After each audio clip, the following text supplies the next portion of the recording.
ये बचपन का प्यार कहीं भूल नहीं जाना रे। हाँ, मैं आपसे कह रहा हूं, बचपन के ख्वाब कहीं भूल नहीं जाना बाबू। हाँ, एमएलएम ज्वाइन किया था, किस लिए किया था? डायरी में ख्वाब ख्वाब बहुत तुमने लिखा था। हाँ, चैलेंज भी दिया था, कमिटमेंट भी किया था, हाँ, वादा भी किया था।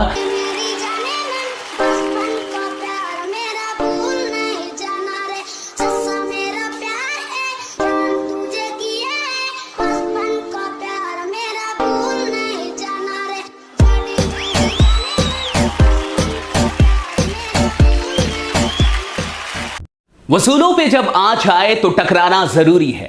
वसूलों पे जब आँच आए तो टकराना जरूरी है। जो जिंदा हो तो जिंदा नजर आना जरूरी है। नमस्कार दोस्तों, मैं आशीष कुमार तिवारी स्वागत करता हूं आप सबों का आज के इस वीडियो में। अगर आप नेटवर्क मार्केटिंग कर रहे हैं तो इस वीडियो को पूरे अंत तक देखिएगा। अगर आप कोई ऐसे इंसान है जिसने आज तक नेटवर्क मार्केटिंग ज्वाइन नहीं की तो ये वीडियो आपके लिए काफी इंपॉर्टेंट होने वाली है। और अगर आप कोई ऐसे इंसान है जिसने नेटवर्क मार्केटिंग कभी की थी लेकिन आपने छोड़ दिया या फिर छोड़ने का विचार कर रहे हैं तो इस वीडियो को पूरे अंत तक आप जरूर देखिएगा। आइए दोस्तों, आज के इस टॉपिक को जानते हैं। टॉपिक है कि एमएलएम से मिलेगी असली आजादी। आखिर असली आजादी का अर्थ क्या है? क्या वाकई देश के आजाद होने से आप भी आजाद हो चुके हैं? एक एक करके हम लोग जानेंगे और इसे पूरा समझेंगे। इस वीडियो को पूरे अंत तक देखिएगा, यह काफी काम की वीडियो होने वाली है। और अगर कोई भी आपका ऐसा लीडर है जो आपकी टीम में है लेकिन एक्टिव नहीं है, इनएक्टिव हो चुका है, पैसिव मोड में चला गया, काम नहीं कर रहा, तो आज की इस वीडियो को ऐसे सारे लीडर्स के पास जरूर शेयर कर दीजिएगा, जरूर पहुंचा दीजिएगा। सबसे पहले समझते हैं कि असली आजादी क्या है।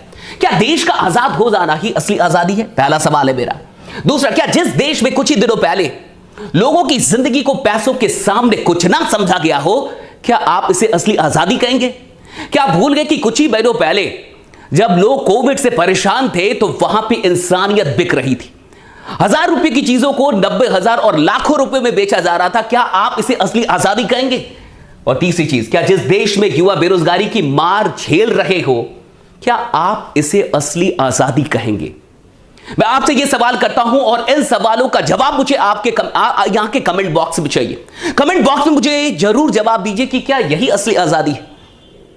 कोई देश आजाद हो गया तो क्या देश का हर एक इंसान, हर एक परिवार सच में आजाद हो चुका है, या फिर अभी भी वो कई चीजों की गुलामी झेल रहा है? एक एक करके थोड़ा सा समझते हैं। पहली चीज समझते हैं कि असली आजादी का अर्थ क्या है। आप अपने मन से मजबूत हो, ना कि डर के गुलाम हो। पहली चीज कि आपका मन जो है ये मजबूत होना चाहिए, ना कि डर का गुलाम होना चाहिए। आज हम डरे हुए हैं, हमारे मन में डर है। मैं देखता हूं कि बहुत सारे लोग पैसा लगाने से डरते हैं, बिजनेस शुरू करने से डरते हैं। लोग पढ़ाई तो कर रहे हैं लेकिन उनको नौकरी मिलेगी या नहीं मिलेगी इसका डर है। लोग तैयारी कर रहे हैं लेकिन उस तैयारी के बाद वो सफल होंगे या नहीं होंगे इसका डर है। आज 20-25 साल की एजुकेशन लेने के बाद भी इंसान को इस बात का डर है कि वो अपने परिवार को चला पाएगा कि नहीं। सवाल सपनों का नहीं, आवश्यकताएं भी पूरी होंगी कि नहीं, इसका भी डर है। आज लोगों को डर है कि आज वो अगर नौकरी कर रहे हैं तो उनकी नौकरी कब चली जाएगी उनको नहीं पता। उनकी नौकरी से उनके वेतन को कब कम कर दिया जाएगा उनको नहीं पता। क्या ये डर नहीं है? देखिए, अगर आप डर के अंदर जिंदा हैं तो आप गुलाम हैं। इसे असली आजादी नहीं कहते। असली आजादी वो है जहां डर ना हो। अगर किसी भी प्रकार के डर के अंदर आप जी रहे हैं तो साहब अभी आप आजाद नहीं, अभी आप बहुत गुलाम हैं। और आप झांकिए अपने अंदर, अपने दिल के अंदर झांकिए, अपने जीवन के अंदर झांकिए और पूछिए अपने आप से कि कितने प्रकार के डर से अभी आप घिरे हुए। तो क्या यह असली आजादी है? क्या सच में इस देश के आजाद हो जाने से आप भी आजाद हो चुके हैं? दूसरी चीज, आपको आर्थिक तंगी में ना जीना पड़े। असली आजादी का यह मतलब है कि आपको आर्थिक तंगी में ना जीना पड़े। अगर आज भी आप आर्थिक तंगी में जी रहे हैं, अगर आज भी 2021 में आपका परिवार आर्थिक तंगी में जी रहा है तो किस बात की आजादी है ये? क्या आप सच में आजाद हैं? अगर आज भी आपके पास पैसों के चलते परिवार में कलह हो रही है, परिवार टूट रहा है, दो भाई आपस में लड़ रहे हैं, परिवार के अंदर बंटवारा हो रहा है पैसों के चलते क्योंकि पैसे नहीं है, तो क्या आप इसे असली आजादी कहेंगे? अगर आप आर्थिक तंगी में जी रहे हैं तो आप किसी प्रकार से आजाद नहीं है। आप गुलाम हैं और आप आर्थिक तरीके से गुलाम हैं, आप गरीबी के गुलाम हैं। इस बात को समझिए। आपको काम मिले और उस काम में बड़ी संभावना मिले, सबसे बड़ी बात यह। सिर्फ काम नहीं चाहिए हमें, काम में बड़ी संभावना भी होनी चाहिए, तब आजादी है साहब।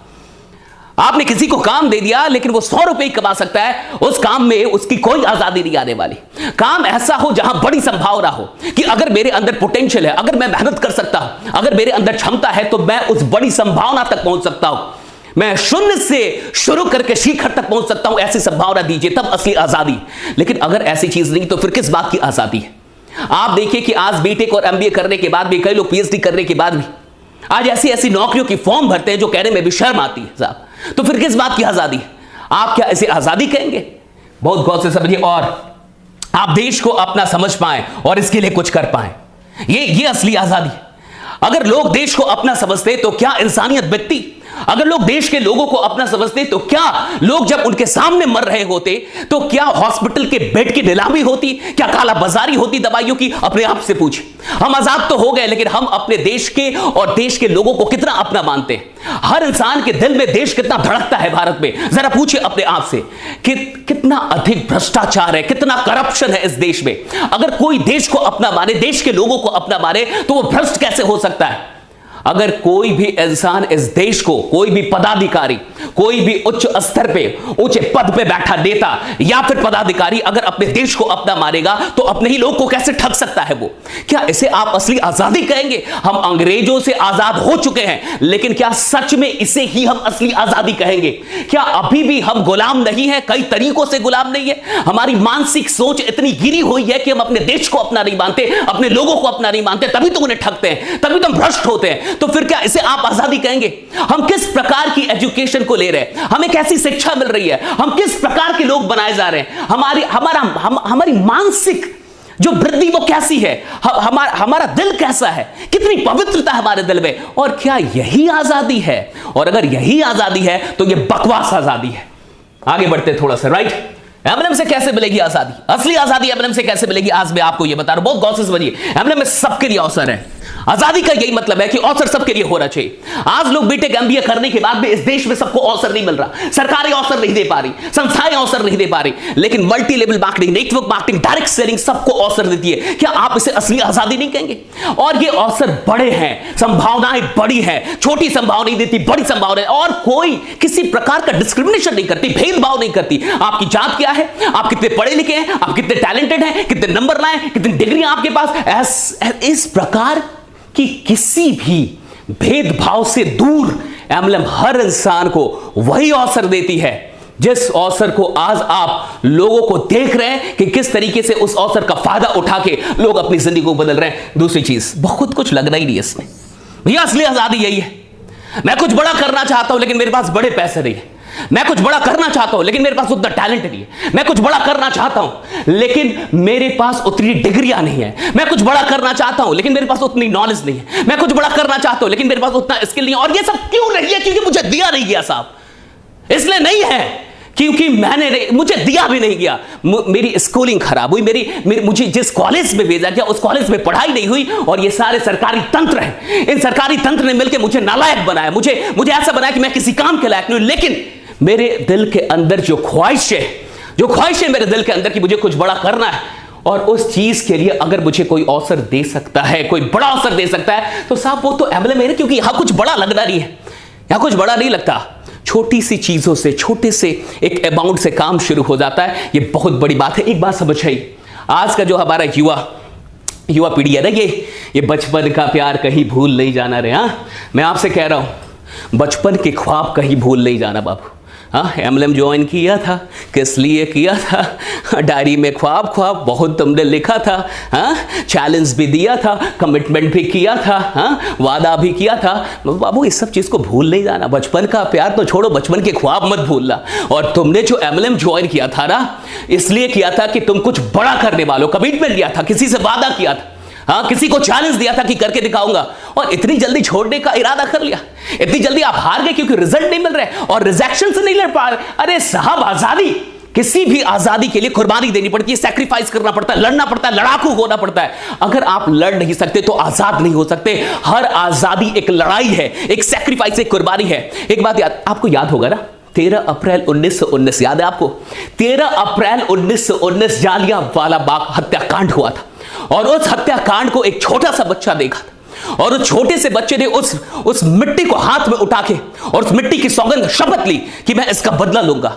और उस छोटे से बच्चे ने अपने जीवन के कितने साल लगाए होंगे, जरा सोचिए उस बदले को लेने के, अपने उस एक लक्ष्य को पूरा करने के लिए एक छोटा सा बच्चा आखिर कितना टाइम दे सकता है? जरा सोचिए।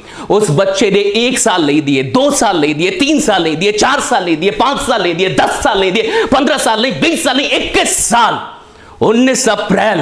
13 अप्रैल 1919 के बाद 13 मार्च 1940 लंदन का कैक्सटन हॉल, और वहां पे हो रही मीटिंग में जनरल ओ डायर था, और उस इंसान ने 1940 में 13 मार्च को जनरल ओ डायर जो कि पंजाब का पूर्व गवर्नर था उसको मारा। 21 साल जीवन के लगा दी, 21 साल लगा दिए। और जब वहां पे उस हॉल के कैक्सटन हॉल के अंदर लंदन में उसे मारा, तो मारने के बाद, गोली मारने के बाद वो किताब में बंदूक लेके गए थे। किताब को इस तरीके से काटा था कि बंदूक एडजस्ट हो गई थी, बंदूक किसी को दिखा रही, और जब मंच पे जाके जनरल ओ डायर को गोलियां मारी, वहीं पे वो मर गया। विदेश, वो जो ब्रिटिश सैनिक थे ना, वो पुलिस, वो डर रहे थे उनको अरेस्ट करने के लिए, वो खुद से अरेस्ट हुए, भागे नहीं, और उन्होंने कहा कि मेरा लक्ष्य पूरा हो गया। साहब 21 साल कोई इंसान अपनी जिंदगी का लगा सकता है अपने लक्ष्य को पाने के लिए, देश के वो जो लोग मरे थे उनका बदला लेने के लिए। साहब आप अगर अपने परिवार के लिए नहीं लड़ सकते, घंटा आप देश के लिए लड़ेंगे।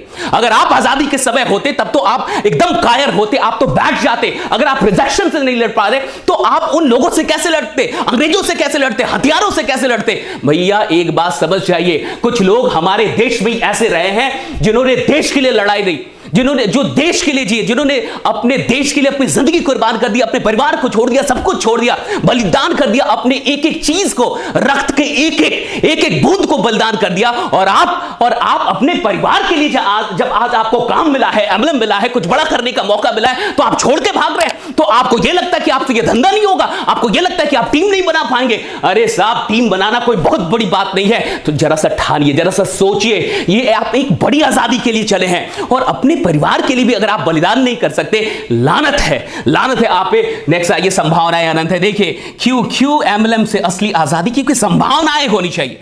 आजादी का मतलब है संभावनाएं। अगर मैं आजाद हूं तो मेरे पास अनंत संभावनाएं होनी चाहिए। अगर आप मुझे पॉसिबिलिटी नहीं देंगे तो मैं इसे रियलिटी में कैसे बदलूंगा? देखिए, इंसान का काम है पॉसिबिलिटी को रियलिटी में बदलना। दुनिया आपको कुछ भी हकीकत में नहीं देती, संभावनाओं में देती है। ये यूनिवर्स आपको सिर्फ संभावनाएं देगा कि एरोप्लेन बन सकता है, मोबाइल बन सकता है, इंटरनेट हो सकती है। सिर्फ संभावनाएं हैं, संभावनाओं को हकीकत में बदलना आपका काम है। जागिए साहब, संभावनाएं जितना एम्बलम दे सकती है कोई नहीं दे सकता, आपको पता है, आप जानते हैं इस बात को। नेक्स्ट चीज, इसके अलावा कोई इससे बेहतर विकल्प है नहीं। अगर इससे बेहतर कोई विकल्प है तो आप भी कमेंट करके बताइए, जहां हर एक इंसान को हम अनंत अवसर दे पाए, अनंत संभावनाएं दे पाए, कुछ बड़ा ना लगना हो। साहब यही तो है असली आजादी। और क्या असली आजादी? जागिए और जाग के सोचिए, सोइए मत, सोने मत दीजिए। ये 15 अगस्त, ये आजादी, ये देश की आजादी का जश्न जरूर मनाइए, लेकिन कसम खाइए, शपथ लीजिए कि आने वाले 1 साल के अंदर आप अपने परिवार को भी आर्थिक तौर पे आजाद करेंगे, और अपने साथ साथ कई परिवारों को आर्थिक आजादी का रास्ता दिखाएंगे। एमएलएम से प्यार अगर आपको नहीं है ना साहब, तो मैं आपसे कहता हूं आपको आजादी से भी प्यार नहीं है, और आपको असली आजादी आज तक समझ में नहीं आई है। ईएमआई पे जीने वाले लोग और बेकार की चीजों में, या फिर बेकार की चीजों के द्वारा मानसिक तौर पे गुलाम बना दिए गए लोग हमेशा ये कहते मुझसे नहीं होगा, हमेशा ये कहते मुझसे नहीं होगा, हमेशा डरते। अरे डर के गुलाम हो तुम, और जो इंसान डर का गुलाम है वो खाक कोई इतिहास रचेगा। अरे साहब, आजादी वो लोग लेते हैं जो डरते नहीं है, आजादी के लिए वो लोग लड़ते हैं जो डरते नहीं है, जिन्हें मरने का भी डर नहीं होता ना, वो शहीद होते हैं। और तुम्हें तो रिजेक्ट होने का डर है, तुम क्या घंटा बड़ा काम करोगे? अपने आप से पूछो, आए क्यों थे यहाँ पे? एंड नेक्स्ट चीज, एमएलएम में सफलता क्या बहुत मुश्किल है? बहुत लोग को लगता है बहुत मुश्किल है, बहुत मुश्किल है, बहुत मुश्किल है। मैं आपसे पूछता हूं, क्या गरीब रहना बहुत आसान है? क्या गरीब रहना बहुत आसान है? क्या हर बार कहीं पे जाना और मन ललच के फिर लौट आना, किसी चीज को देखना और छोड़ देना, क्या यह आसान है? क्या यह आसान है? क्या बेरोजगार रहना बहुत आसान है? बहुत मजे इसमें?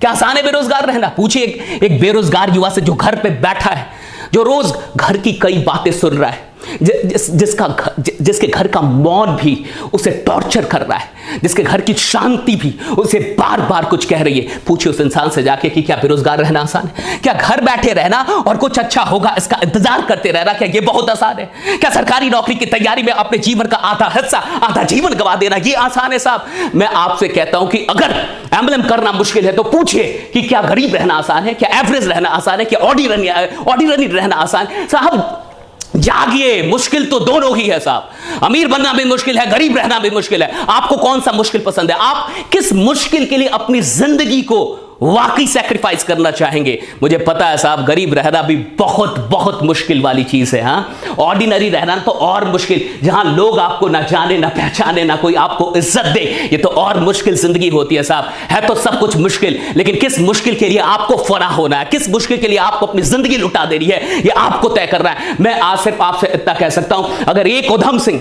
21 साल अपने जीवन का लगा सकते हैं अपने लक्ष्य की प्राप्ति के लिए, 13 अप्रैल 1919 का बदला 13 मार्च 1940 लंदन में जाके कई बार जेल में रहे, 1000 तरीके के काम किए, किस किस प्रकार से वहां तक पहुंचे। शेर सिंह नाम था, बाद में उधम सिंह नाम रखा अपना पासपोर्ट बनवाने के लिए। साहब, अगर एक इंसान इतनी चीजों को चुनौती देके 21 साल जीवन का लगा के अगर किसी लक्ष्य को हासिल कर सकता है, यानी असंभव कुछ भी नहीं है। हर इंसान कुछ भी कर सकता है। सवाल इस बात का है कि उसे करने का मन है कि नहीं, सवाल इस बात का है कि आपकी तड़प कितनी है। मैं बस इतना ही कहूंगा कि अगर आपको इस वीडियो से थोड़ी सी भी इंस्पिरेशन मिली हो तो सिर्फ अपने तक मत रखिएगा, इसे हिंदुस्तान के एक नेटवर्कर तक पहुंचाइएगा।